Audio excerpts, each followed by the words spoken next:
Баршаңызға қайырлы күн достар, сіздермен бірге Кәмшат, менің каналыма қош келдіңіздер. Бүгін сіздермен өте дәмді болып шығатын, қамыры өте жұмсақ болатын уч-пучмактың рецептімен бөлісетін боламын. Арнамнан алыстап жаңа видеоларды өткізіп өкініп қалмас үшін менің YouTube каналыма бірден тіркеліп, қоңыраушаны басып қойыңыз. Ең алдымен қамырын жасауға кірісеміз. Ыдысымызға аштығымызды, қантымызды және жылы сүтімізді құйып, жақсылап араластырып, бетін жауып 10-15 минут қоя тұрамыз.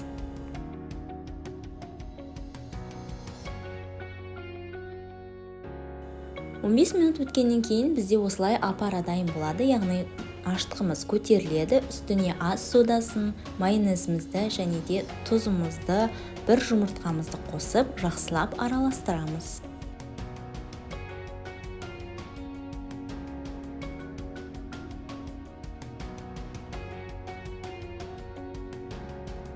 Електен өткізілген ұнымыздың бір бөлігін қосып, жақсылап араластырамыз. Осындай бізде сұйық масса пайда болған сәтте, үстіне бір ас қасық көлемінде ерітілген сары майымызды қосамыз. Үстіне ұнның екінші бөлігін қосып, жұмсақ қамыр етіп илейміз.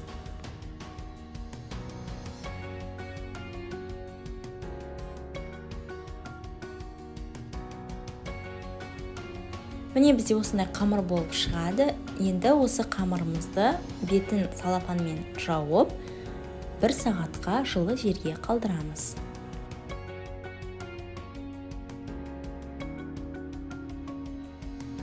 Оған дейін салмасын дайындауға кірісеміз. Бізге ол үшін фарш қажет болады және де пияз және картошка қосамыз. Пиязымызды өте ұсақтап турап шығамыз және де картошкамызды да 4 бұрышты етіп турап аламыз.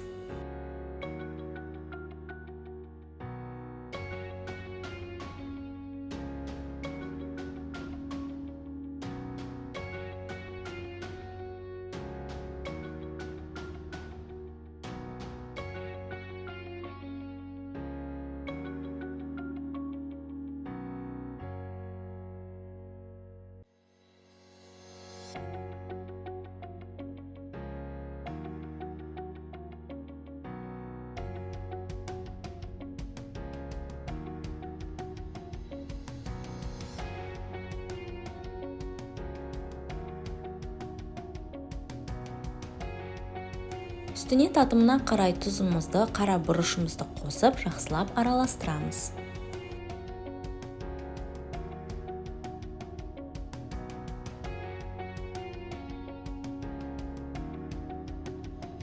Міне біздің начинкамыз дайын болды. Енді көтерілген қамырымызды қолымызды майлап алып, бірнеше бөліктерге бөліп шығамыз.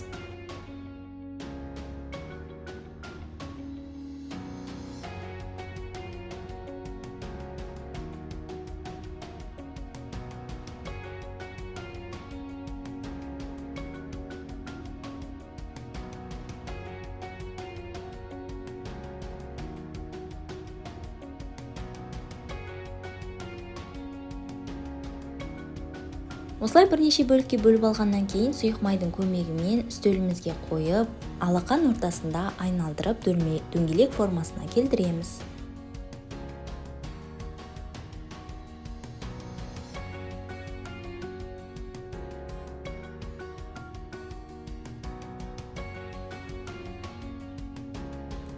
Дайын болған қамырларымызды шетінен алып, осылай оқтаумен жайып аламыз.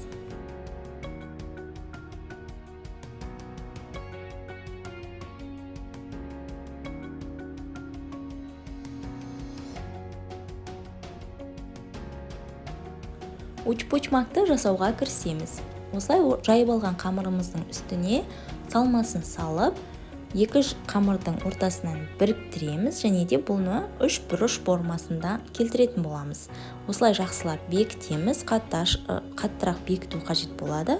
Себебі ашығаннан болғандықтан ашылып кетуі мүмкін. Сондықтан қаттырақ бекітіп және де осылай дәл видеодағыдай әрбір бөлікті осылай бір қайырып аламыз. Яғни әдемі көріну үшін.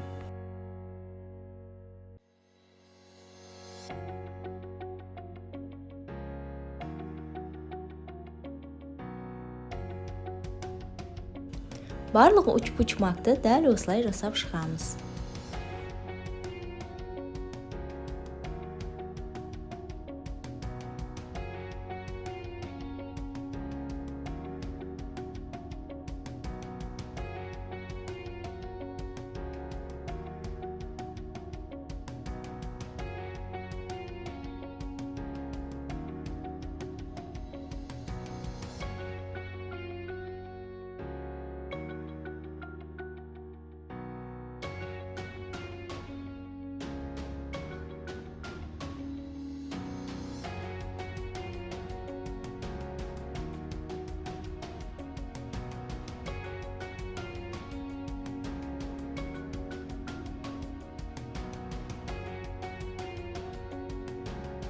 Дайын болған уч пучмактарымызды форманы майлап алып, салып шығамыз. Аралары ашық болуы қажет, және де бетіне бір жұмыртқаны араластырып, толықтай жағып шығамыз. Және де үстіне кунжут себеміз. Алдын ала қызып тұрған 200 градуста 30 минуттай пісіреміз.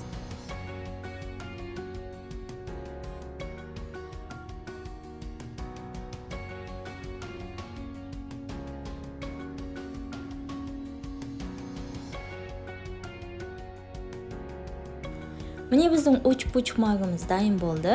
Қамыры өте жұмсақ болады, осылай көтеріліп піседі, және де ортасы осындай болып шығады.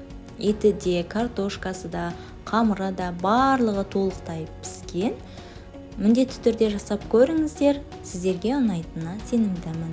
Сіздермен бірге болған Камшат. Егер видео ұнаса, лайк басып, комментарий жазып, менің каналыма тіркелуді ұмытпаңыздар.